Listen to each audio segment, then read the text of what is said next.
Hello दोस्तों, तो स्वागत है आपका एक नए वीडियो में। इस वीडियो में मैं आपको यूपी पीजीटी 2022 जो हमने सिवा बैच लॉन्च किया है, उसमें केमिस्ट्री सब्जेक्ट का जो हम डेली एनालिसिस करते हैं उसके बारे में डिस्कस किया जाएगा। ठीक है, तो आपको पता है कि हमने ये बैच जो लॉन्च किया है वो यूपी पीजीटी 2022 का है और जिसमें हम डेली प्रीवियस ईयर क्वेश्चन का एनालिसिस करते हैं।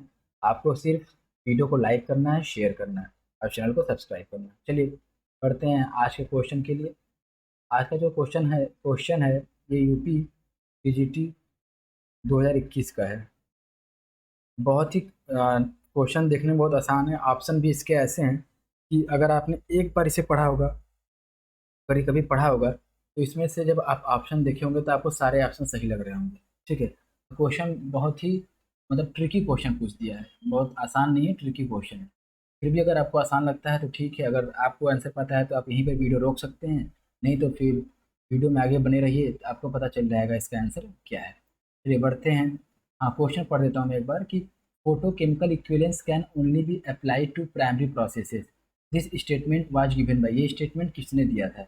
ये चार साइंटिस्ट का नाम है, आपको आगे पता चल जाएगा। ठीक, तो देखिए ये जो है, ये क्वेश्चन जो है द लॉ ऑफ फोटोकेमिस्ट्री, इससे लिया गया है। ठीक, तो फोटोकेमिस्ट्री क्या होता है? जिसमें हम लोग लाइट फोटान्स देकर कोई रिएक्शन कराते हैं, फोटान्स देकर कोई रिएक्शन होता है, तो होता है फोटोकेमिस्ट्री। ठीक, इसमें द लॉ ऑफ फोटोकेमिस्ट्री में तीन लॉ है। एक है लैम्बर्ट बियर लॉ, एक है ग्रोथस ग्रोथस ड्रैपर लॉ और एक है the Stark Einstein law of photochemical equivalence. ठीक, तो पहले पढ़ते हैं बियर लैम्बर्ट्स लॉ या फिर लैम्बर्ट बियर लॉ, जो भी कह सकते हैं। ये साइंटिस्ट का नाम है। इसका जो है एब्जॉर्प्शन इन सोल्यूशन में, जैसे लाइट कैसे एब्जॉर्ब होती है उसके बारे में इन्होंने पढ़ाया, मतलब बताया था।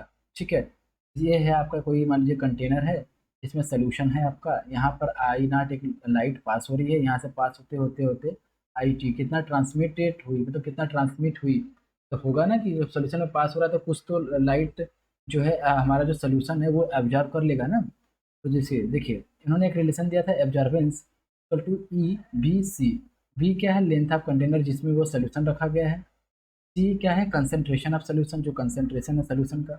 ई क्या है? एब्जॉर्प्शन कोफिशिएंट या फिर एक्सटिंक्शन कोफिशिएंट। अगर हम यूनिट जो कंसेंट्रेशन अगर मोलर में लेंगे तो इसी को हम कहते हैं मोलर एब्जॉर्प्शन कोफिशिएंट या मोलर एक्सटिंक्शन कोफिशिएंट। ठीक, ये तो एब्जॉर्बेंस के बारे में हो गया। ट्रांसमिटेंस, ट्रांसमिटेंस क्या होगा?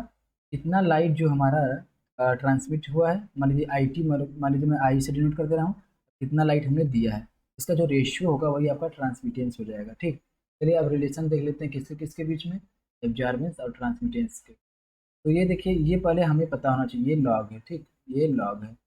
लॉग में ए इक्वल टू ऑब्जर्वेंस जो है लॉग में ऐसे रिलेट करता है। और टी की वैल्यू हमें पता है, टी क्या होता है आपका? आई अपान आई नॉट।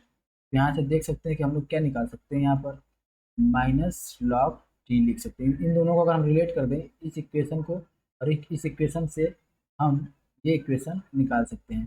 ठीक, तो ऐसे रिलेट होता है एब्जॉर्बेंस और ट्रांसमिटेंस। अब इसमें कभी कोई क्वेश्चन पूछता है परसेंटेज ऑफ एब्जॉर्बेंस, वो होता है two minus log percentage of T. Direct आप इस वैल्यू को, इस फार्मूला को रखेंगे तो क्वेश्चन आप परसेंटेज में दिया रहेगा तो उसे आप कर लेंगे। ठीक है, और भी अगर डिटेल में आपको चाहिए तो कमेंट बता दीजिएगा, इसके लिए अलग से मैं डिटेल लैम्बर्ट्स बियर लॉ के लिए मैं ला दूंगा। इसमें डेविएशन होता है, जैसे कि ये क्या होता है, एक बात और नोट कर लीजिए। ये जो लॉ होता है वो डाइल्यूट सोल्यूशन के लिए, डाइल्यूट सोल्यूशन पर ओबे करता है। ठीक है, जैसे ही होता है इसका, ये अपनी जो स्ट्रेट लाइन पे ना होकर डेविएट होने लगता है। ठीक है, तब जो हम लोग ग्राफ बनाते हैं इसमें, तो इसमें क्या होता है, डेविएशन आ जाता है, इससे स्ट्रेट लाइन नहीं रहता है। ठीक है, ऑब्जर्वेंस, जैसे मान लीजिए आपका ऑब्जर्वेंस और आपका कंसंट्रेशन है, अगर इसका जब हम ग्राफ बनाते हैं तो ये स्ट्रेट लाइन नहीं रहता है। कुछ समय के बाद अगर हम कंसंट्रेशन बढ़ाते जाएंगे तो यहाँ पर डेविएशन आएगा। ठीक है, तो ये रही इस बियर लैम्बर्ट्स लॉ के बारे में। अब चलिए आगे बढ़ते हैं। यहाँ पर हाँ, अब आता है ग्रोथस, हाँ, ग्रोथस ड्रैपर लॉ। ये क्या होता है? ये होता है प्रिंसिपल ऑफ फोटोकेमिकल एक्टिवेशन होता है। ठीक, इसमें ये कहा गया था वही लाइट जो है, मतलब देखिए, ओनली दो लाइट लाइट एब्जॉर्ब, जैसे जो भी मतलब मालिक्यूल है आपका। ठीक, अगर इसने लाइट को, एच लाइट को एब्जॉर्ब किया, ठीक, तो वही क्या है, रिएक्शन में चेंजेस लाएगा। और जो लाइट को उसने एब्जॉर्ब नहीं किया, वो हमारे लिए कोई मतलब का नहीं है, ठीक। बाकी मालिक्यूल ने अगर लाइट एब्जॉर्ब किया है, तभी तभी क्या है, फोटोकेमिकल चेंज आएगा। ये तो नॉर्मल सी बात है, आप खुद रिलेट कर लीजिए कि भाई फोटोकेमिकल रिएक्शन पढ़ रहे हो, उसमें पहला ही एक वसूल है कि अगर आप लाइट देंगे तभी रिएक्शन होगा। वही बात ग्रोथस साहब ने बोल दिया कि भाई जो लाइट आप एब्जॉर्ब करेंगे वही रिएक्शन देगा, बाकी जो एब्जॉर्ब नहीं करेगा मॉलिक्यूल या फिर सब्सटेंस, वो रिएक्शन नहीं देगा, ठीक। इसमें एक और भी पॉइंट नोट कर लीजिए, इसका मतलब ये नहीं कि अगर मॉलिक्यूल्स या फिर जो एटम्स हैं, अगर वो लाइट को एब्जॉर्ब कर रहे हैं तो वो रिएक्शन देंगे ही देंगे। इसका ये कहीं भी ग्रोथर साहब ने नहीं कहा। बस उन्होंने ये कहा है कि अगर रिएक्शन हो रहा है, इसका मतलब मॉलिक्यूल ने लाइट एब्जॉर्ब किया है, ठीक है। चलिए अगला बढ़ते हैं। ये है the star Einstein law of photochemical equivalence. इन्होंने क्या कहा था कि एक मॉलिक्यूल जो है, एक मॉलिक्यूल एक फोटॉन से एक्टिवेट होगा। जैसे एक मॉलिक्यूल है, यहाँ पर अगर एच म्यू हमने लाइट दिया, तो ये मान लीजिए ये ग्राउंड लेवल पर है, ये ग्राउंड लेवल पे, ये एक्साइटेड लेवल में चला जाएगा, ठीक, यहाँ पर चला जाएगा। इन्होंने ये कहा था कि ये पर्टिकुलर, इन्होंने ये बोला था यहाँ 50 मॉलिक्यूल है, अगर हम इसके लिए दे रहे हैं, इसके लिए वेवलेंथ पे डाल रहे हैं लाइट, सिर्फ यही वाला मॉलिक्यूल जो है एक्साइटेड होगा। तो मतलब एक एक मॉलिक्यूल को एक्साइट करना तो हमें एक फोटॉन देना पड़ेगा, ठीक। तो इनका भी कहीं भी इन्होंने ये नहीं कहा था कि अगर कोई भी मॉलिक्यूल मॉलिक्यूल फोटॉन्स ले रहा है आपसे, इसका मतलब ये नहीं कि वो रिएक्शन ही करेगा। हो सकता है फोटॉन्स लेने के बाद एक्साइटेड हो गया, एक्साइटेड के बाद कई प्रोसेस होते हैं जहाँ से एनर्जी लूज हो जाती है और रिएक्शन नहीं होता है। जैसे होता है फास्फोरेंस, फास्फोरिसेंस, एक फ्लोरीसेंस होता है, फ्लोरीसेंस। और मतलब और भी तरीके होते हैं, जैसे कि यहाँ पर आईसी इंटरनल कन्वर्जन हो जाता है, ठीक।